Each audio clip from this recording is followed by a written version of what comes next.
Hello and welcome to another episode of What Bike Next. This is the series in which I, Michael Mann, and he, Simon Hargreaves, motorcycling journalistic royalty. Do you like that? Actually, speaking of royalty, we've got a very special guest in this episode. But we are aiming to find a BikeSocial member their very next bike. And you never know, the next episode could be you.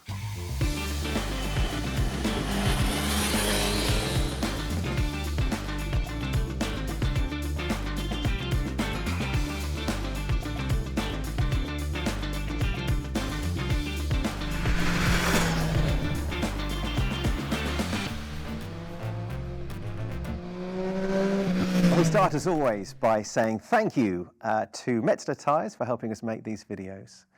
So here we are at Donington Park Superbike Factory, and we're going to be trying to help Bennett's BikeSocial member Tim Drysdale find his next bike. Here's Tim. Hi, my name's Tim and this is my XSR 900. I got this bike last year after doing my license, and so far I've had a thoroughly enjoyable 10,000 miles heading around the 4 nations and Ireland on it. Now I'm looking to go a little bit further afield, and I'm wondering if I want to keep this bike for all the fun Sunday blasts and smaller trips, but add something that looks like a sports tourer, is a sports tourer, but has a bigger seat, hard luggage and a screen. I'm stumped at what that bike might be, especially one that's fun and affordable, and I'm hoping the What Bike Next boys can help me out. And here he is in real life. Welcome, Tim. Thank you for joining us. Hello, thank you for having me. Tim, tell us first of all a bit about yourself. How old are you? Where are you from? What do you do? I'm 46, I'm a Kiwi, but I live in Edinburgh, and I'm a university professor and I do engineering education. Fantastic. Now, we've seen your XSR. I understand you have another bike as well. That's right, I've just got myself a ZX6R, so I'm learning to pilot that around the track, which is a lot of fun too. You're building the dream garage. So what is it you're looking for to complement those two? Well, so far I've only sort of stuck pretty close to home, and I kind of fancy going further afield, and a bit like the drive down last night, the first half was fun. Yeah. The second half on the motorway was a bit kind of windy and tedious, so going further afield I fancy something that's a little more comfortable for big distance. Right, okay. Now, traditionally these days, that's an adventure bike. So are you thinking adventure bike or? No. Okay. And it's the track riding thing. I've always wanted a sports bike, and I fancy the sports look. Yep. And don't have anything against adventure bikes, but I'd just much rather have something that looks sporty. So sports tourer, you're fairing essentially. Yeah, basically, yeah. Okay. So is there any particular size of bike, or is there any, what were your requirements for it? What has it got to be? Well, I'd like it to feel fun, and I think fun means torque. And I think fun also maybe means a little bit of screaming. So I'm thinking 4 cylinders. Okay. And probably, litre or bigger. But at the same time, you guys are the experts. And so, I'm really interested to see what kind of thoughts you have about what someone with my garage might find fun. Is there anything specifically, or any particular brand or colour, or anything that you really don't want? You go, I'm not having one of those. I don't know that there's anything I'd absolutely hate. I mean, adventure bike would definitely be a no. Horrible yellow would probably a no, but a nice yellow could be a yes. How about things like electronics or comfort? Are you looking to take pillion, luggage, things like that? So luggage for sure. I like hard luggage. I don't know that I'm going to be taking the pillion, but I'm assuming that most of these bikes are going to come with something that would make a pillion feel more comfortable than the XSR 900 anyway, so I'm kind of assuming I'm going to get that one for free without specifying it. Gotcha. In terms of electronics, yeah, I mean, obviously I've only recently got my license, so I've done my big bike stuff mostly with the ABS and the traction control. But the track bike doesn't have any of that, so I've kind of got through that initial, oh my God, I don't have electronics to bail me out, and discovered that it's not the end of the world. What is the price point? Well, I've said about 4,000, maybe a little extra to stretch for some electronics, because that's kind of about what it would take to throw fairings on the bike I've got at the moment and sort it out and turn it into the sports tourer. The sports tourer that you want. Okay. £4.5 sports tourer it is. There's plenty of choice. I'm pretty excited about this. I'm really keen to get digging here at Superbike Factory to find out what we can source for you. Do you want to go and find yourself a cup of tea and we'll get rummaging? Fantastic. Best of luck. Thank you. Right, let's see if we can find Tim his next bike. Tim's going to test drive 3 used bikes we think might suit him best. One chosen by me, one chosen by Simon, and then a mystery bike. Selected, this time, by a mystery superstar, John McGuinness MBE. Then, at the end, we're going to find out which bike Tim prefers, and hopefully we'll have answered that question, what bike next? Tim's going to be testing our 3 bike choices on the What Bike Next test route. The hour-long loop takes in the twisty roads of South Derbyshire, a mixture of A's and B's in town and out. Plenty of riding for Tim to get a feel for his next bike.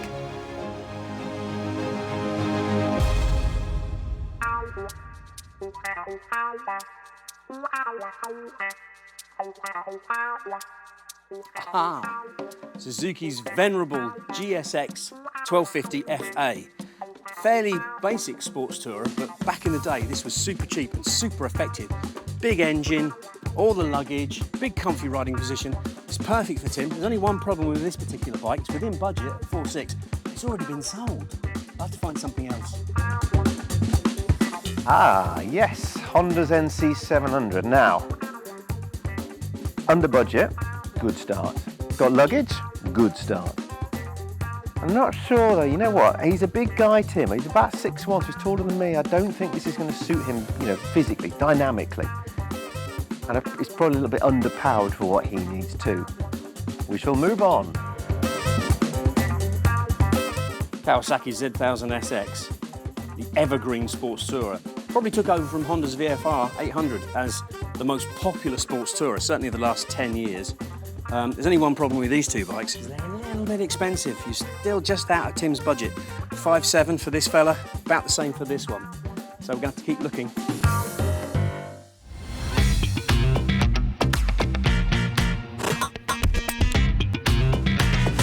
This is bike number 1, it's my choice. Any inkling? I'm sorry that the cover doesn't fit very well. Well, I tell you what, I mean, it's definitely got luggage, hasn't it? Maybe. Maybe it's just really buxom. Let's unveil. Come on, you grab that end. All right. Say what you see. Well, it's not yellow. Oh, ooh, excellent. Allow me to unflap.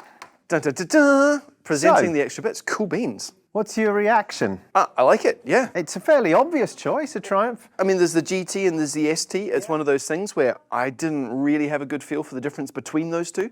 The fact that one of these is here is awesome. Same engine, of course, 1050 triple. The ST was out first, the GT followed. The GT's slightly longer swing arm, I believe. I think that's Right, the okay. main sort of dynamic difference. So it gives us that stability at speed. Hard luggage you've spotted, integrated, obviously removable. It's waterproof, it's lockable. It's mass, it's like 117 litres or something like that. Right. What else can I tell you about this? It's under budget. Uh-huh. It's about £15 under 4 grand. 15 under. Yeah. So we're well within budget. Pretty neatly done. Heated grips, Cool. That's old good. school. Yep. It's got a fancy phone holder. It's an optional extra. I'm sure it's not. Half a spider. I'm sure it's not a Triumph official accessory. And it's only got under 7,500 miles on it. 7355. How old is it? 2010. Wow. I know. I've done 11,000 on the XSR in a year. Wow. Wow. Okay, anyway. Bit of crash protection. Yep. Great comfort. If you do want to take that, I mean, you Yep. made the point earlier on about it's naturally going to, a bike of this size and style is going to have a pillion seat. Yep. It's not yellow. It's not yellow. Definitely a good thing. Tell me, what do you reckon? This looks like it fits the bill. I'm really looking forward to seeing what's actually like to ride. Well, fear not, for we shall ride. How do you fancy? Should we go on now? Yeah, let's go give it a shot. Go on then.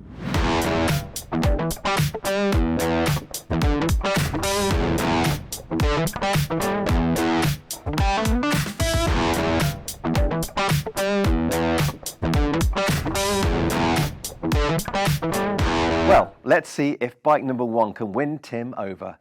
Or perhaps should I have chosen the ST?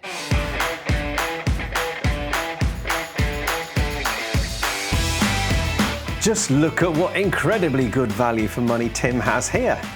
That lovely British-built Triumph is right up his street in terms of his wants and needs. It's a model that was originally on his shopping list, and with all that practicality, comfort, strong engine, low mileage, it's all for just under 4 grand. What's not to like? The GT, which stands for Grand Tourer, followed Triumph's ST or Sports Tourer and used many of the same components, although the chassis had to be revised to include a longer swing arm and steel subframe, as well as a lower seat. It should be good for 200 miles between stops and can hold up to 117 litres of whatever luggage you fancy carting around. Certainly a week's worth of clothes. Did I mention it's less than £4,000? So obviously the Triumph's the greatest bike you've ever ridden, and we just cut there and go home, right? Well, it's really good to start the day off with this, get a baseline in, and I think we'll probably have a bit more to chat about when we get in. All right. What do you reckon, Si? Do you want to? It's quite a brisk ride, I felt, in places. Yeah, and I think that might have been its undoing. Oh, okay. Oh, right. Number 2, bike number 2. Let's go and have a look. It's a grand tour, not a sports tour. Come on, bike 2.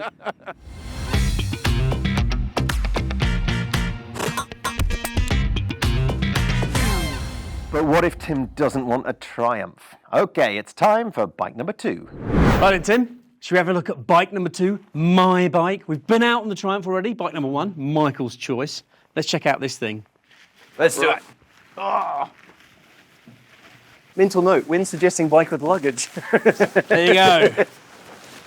Ooh. Ta-da! You wanted a sports tourer. Uh-huh. This is the ultimate sports tourer, one could say. 150 horsepower, Kawasaki 1400 GTR, inline 4. Ooh. Comes with all the luggage. Comes with a slightly fruity exhaust, I suspect. Excellent. Comes with a slightly old Garmin sat-nav, but it's got a sat-nav there. Come on. Excellent. That dates it at all, but yeah. So this is a 2009 bike. So Uh-huh. it's the Gen 1 GTR. For your budget, that's kind of where we are. Yep. Quite high mileage. This is up sort of 29,000 miles. Okay. So it's done a few, but it is Yep. a tourer. That's what it does. It's what, 15 years old? It's actually, I mean, that when you think about it, that's quite a good recommendation because it means whoever owned this has ridden it a long way, so it must be comfortable. They must have enjoyed it. Do the miles. Their backside didn't fall off. Exactly. Low maintenance shaft drive. Yep. So there's a lot of boxes ticked. What do you think? Have you considered this at all? I have. This is on the list. Ah, okay, brilliant. Excellent. It's a bit of a demon of a bike. Yeah. Let's give it a go. Should we go for a ride? That sounds excellent.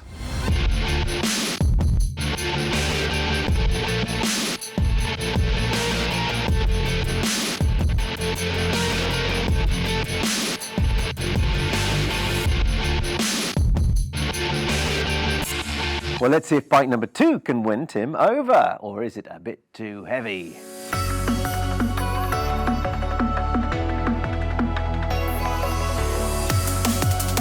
Tim. I envy your garage space.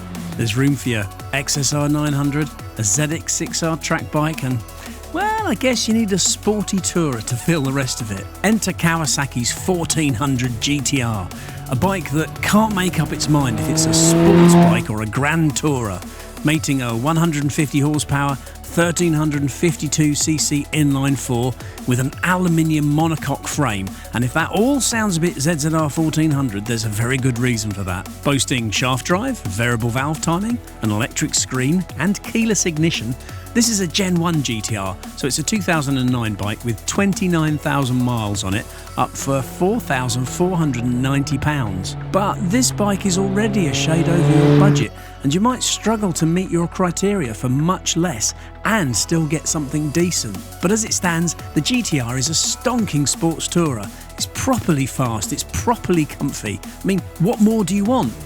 Tim? Hey Tim, come back here!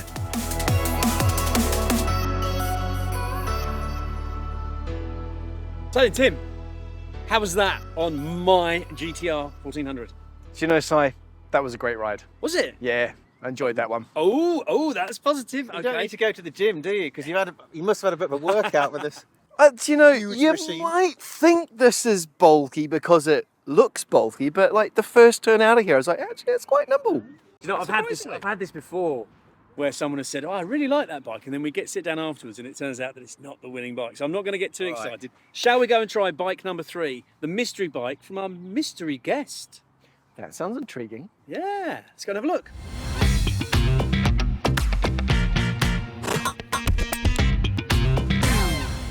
Okay, it's time for bike number 3. Now, this is the mystery bike, and this time we've got a certain special someone to choose it for us.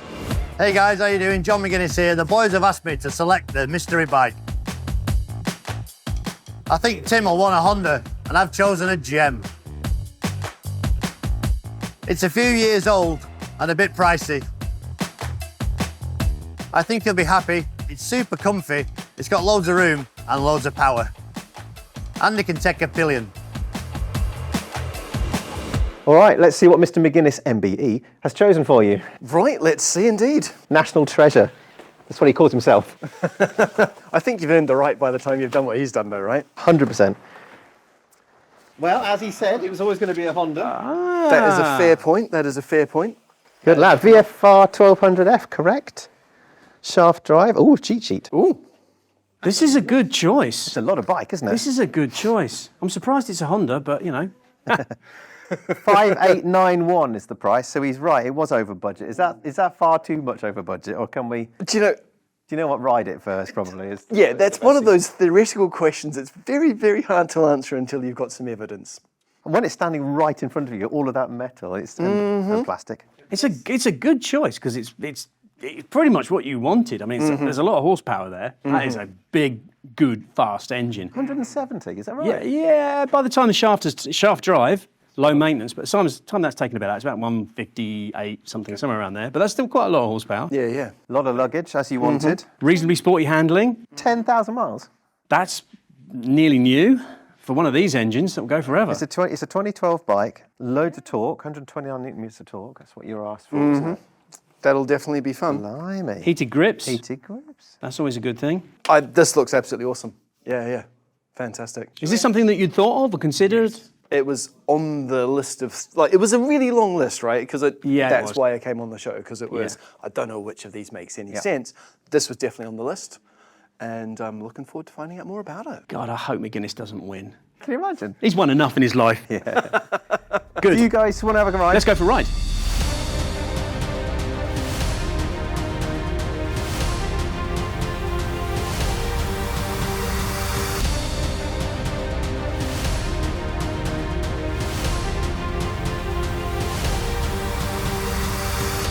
It's time for Tim to ride bike number 3. Let's see if that VFR can win him over and he is able to stretch that budget.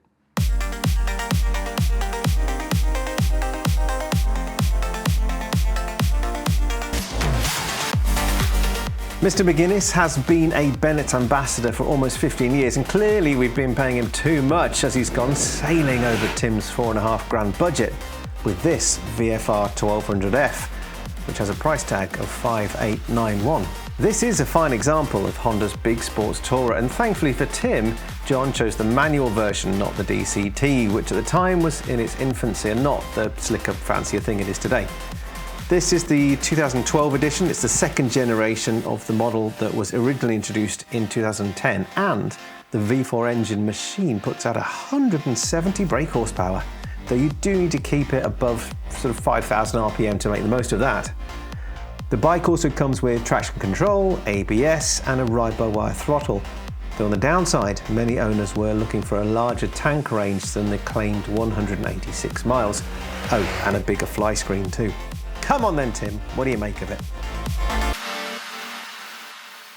So Mr. McGuinness's Honda, how was it for you, sir? Well, we know that Mr. McGuinness knows a thing or two about bikes, and this one's certainly thrown the cat amongst the pigeons. Oh, yeah? Ooh. Oh, that's interesting. That's interesting. Shall we go and get a coffee and sit down and discuss the day? Sounds like a great plan. Let's do it.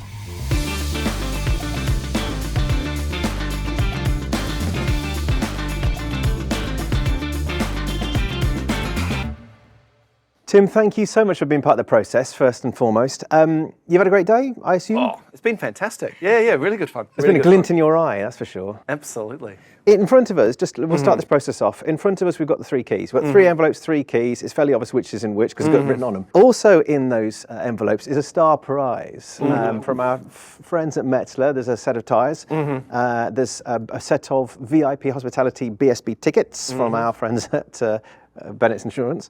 And we've also got a £100 gift voucher for the accessory department here at Superbike Factory as well. So, you don't know which they're in, we don't know which they're in, but if you happen to choose one of these 3 bikes to be taking with you today, then you get a star prize. So, let's talk about them, shall we? Shall we start with bike number 1, the obvious place to start, of the clear winner is the Triumph. That's the Sprint GT 1050. Am I planting seeds already?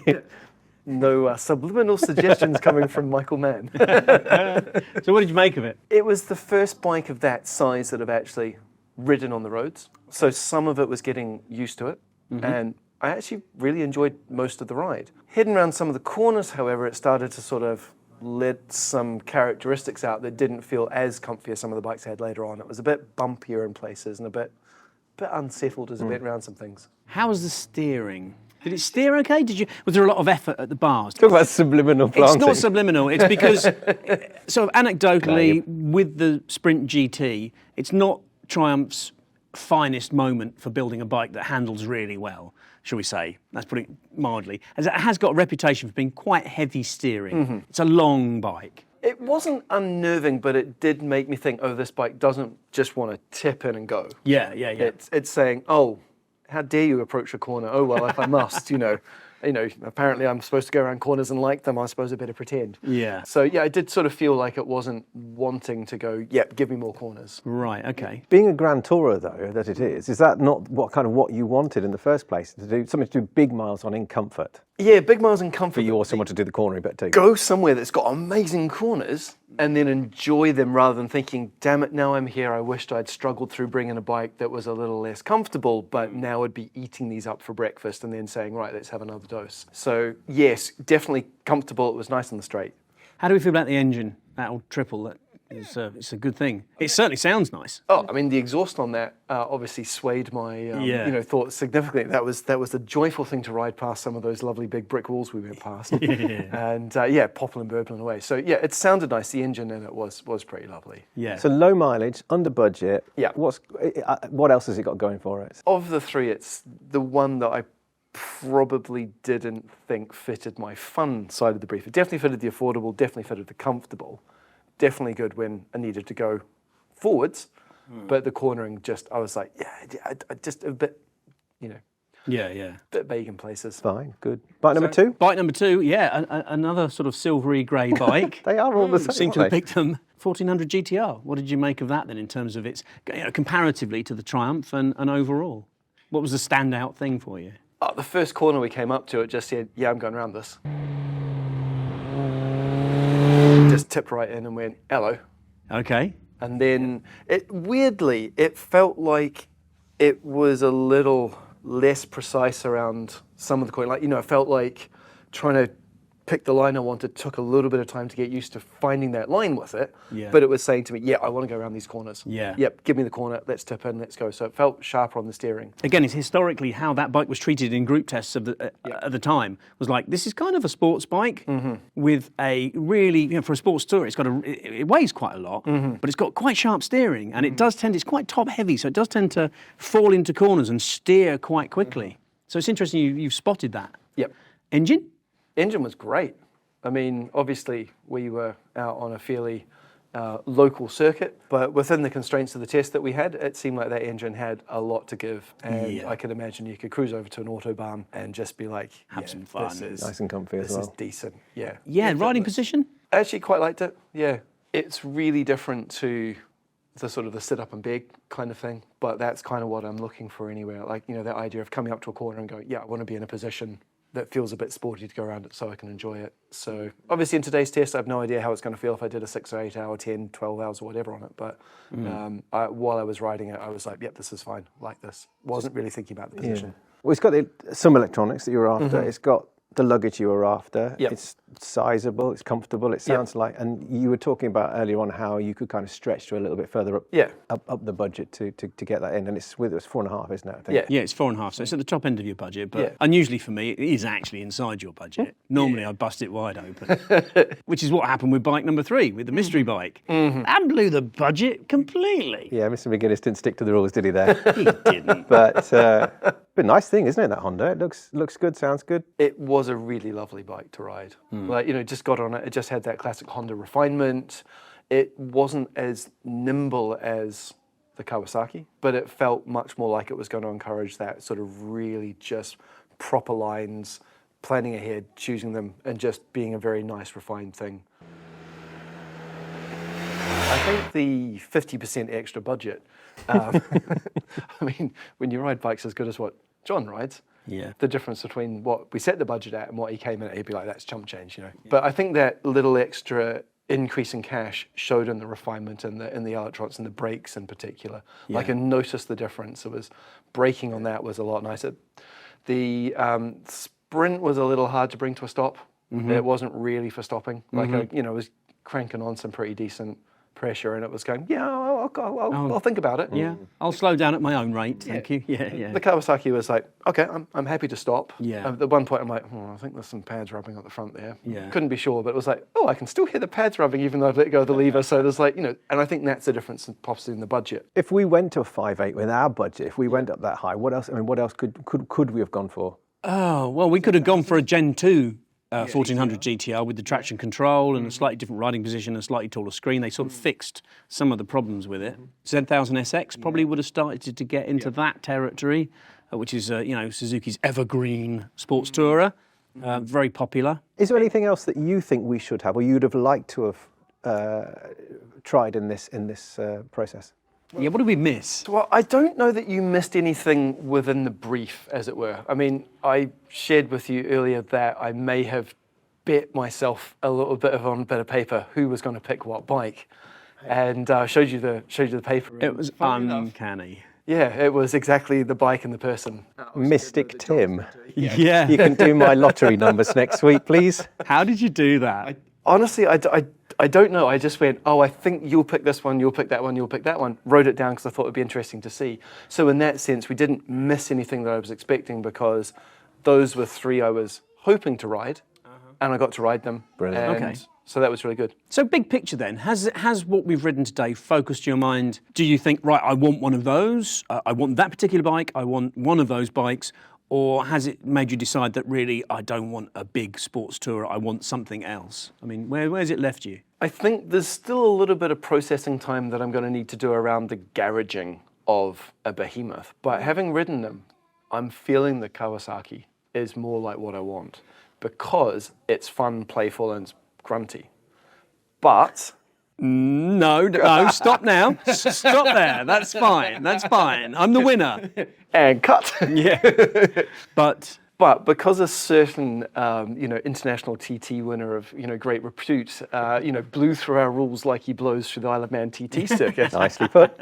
Very good. So opened my eyes up to what that tiny little bit of extra cash could do. Yes. And seeing as I don't want to upset a particular person that may have been a little quicker off the mark than I was with one of the bikes. Yeah. It takes that one off the table. Yes. But it's made me think, do you know what?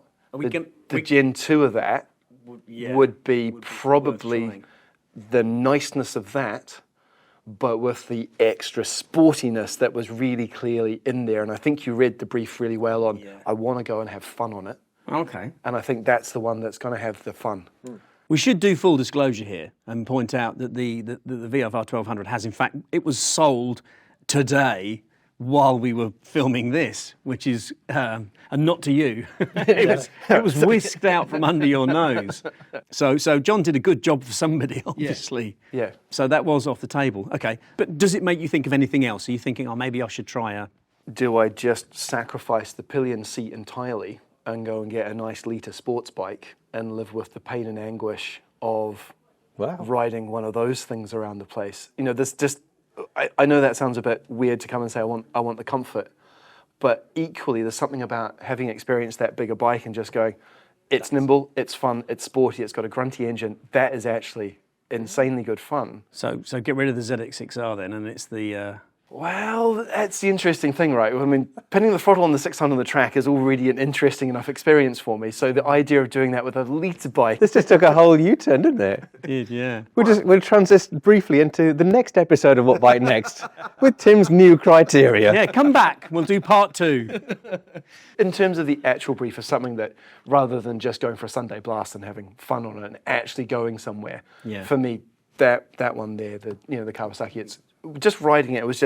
It was the Honda was very refined, and this was saying, come on, let's go have some fun. Excellent. Well, thank you, Tim. This is the first What Bike Next I've won. One in inverted commas. So if you were to buy that very bike, there's the key right there. Oh my God, are we going to do the Well, no. If you're interested in having that very bike, then have a look inside and see what you could have. Dun, dun, dun, dun, dun, dun, dun. Ooh, the Metzler tyres. Well, they are. We couldn't fit them in the envelope, so we just wrote it across the top.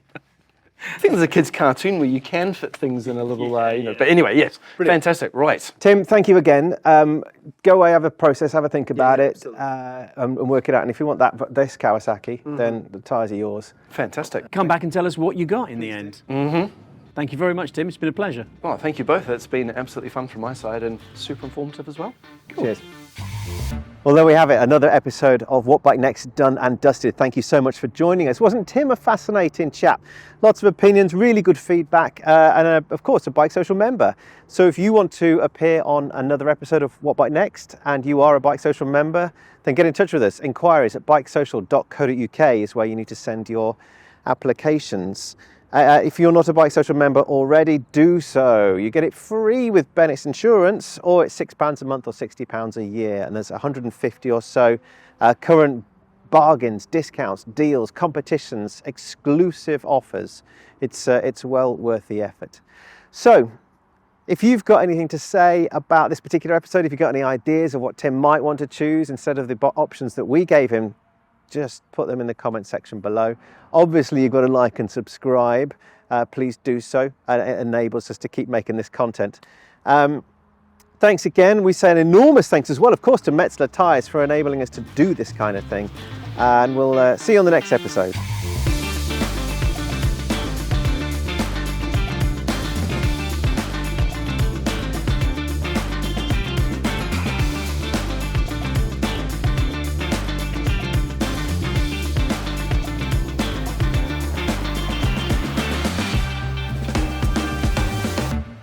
Quiet on the set, please. Quiet on the set. Ladies and gentlemen, for the B-roll,